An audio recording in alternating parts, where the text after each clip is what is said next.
C'est une soirée qui a été à l'initiative de l'Union commerciale Calvez, en partenariat avec la mairie de Calvi et la chambre de commerce.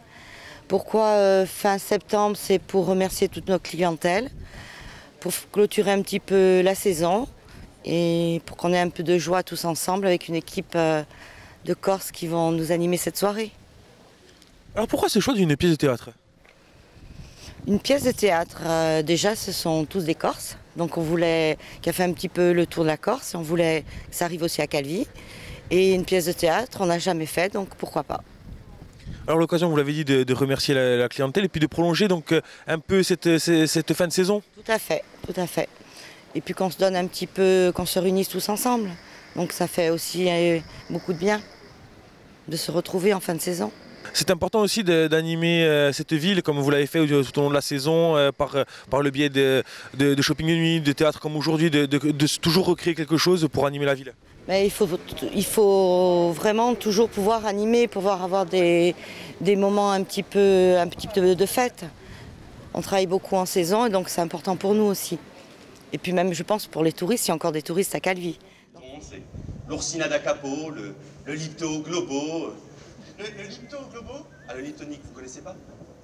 Être et avoir l'air, c'est une pièce de théâtre qu'on a créée à 4, donc avec Jérémy Albert, Antoine Albertini et Océane Courmalarogne. C'est une comédie qui est tirée de nos expériences de casting et aussi un petit peu de nos expériences d'auteurs avec des producteurs. Donc c'est l'histoire de 3 comédiens, auteurs, producteurs, caméramans qui décident de monter un biopic sur Pascal Paoli. Et donc on suit le scénario du film qu'ils sont en train d'écrire et en même temps ils passent les castings pour jouer le rôle de Pascal Paoli. Et voilà, donc chacun a sa petite expérience qui est complètement inspirée de nos expériences qu'on a pu avoir lorsqu'on passait des castings, soit pour des séries en Corse, soit sur le continent.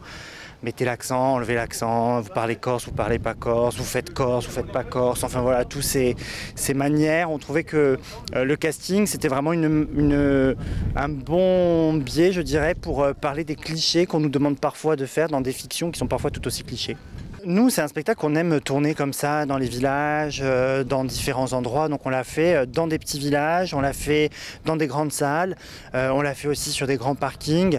C'est toujours un petit challenge, c'est toujours une nouvelle manière de recréer la scénographie. Ça nous met un peu en alerte. C'est toujours très très compliqué de jouer en extérieur. Il faut des spectacles qui ne nécessitent pas de technique parce que sinon il faut quand même... bon, ici, là, sur cette place, on a quand même l'électricité, on a tout ce qu'il faut.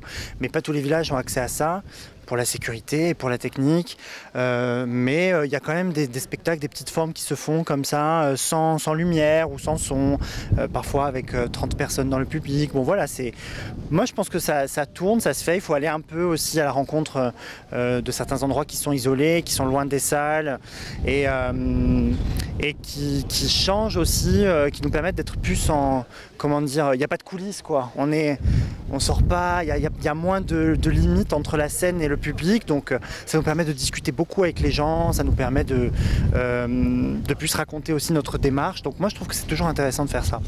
Attendez que tu aies la drap pour la guérison.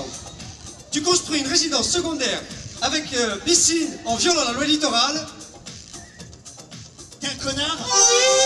Oui, sans faute.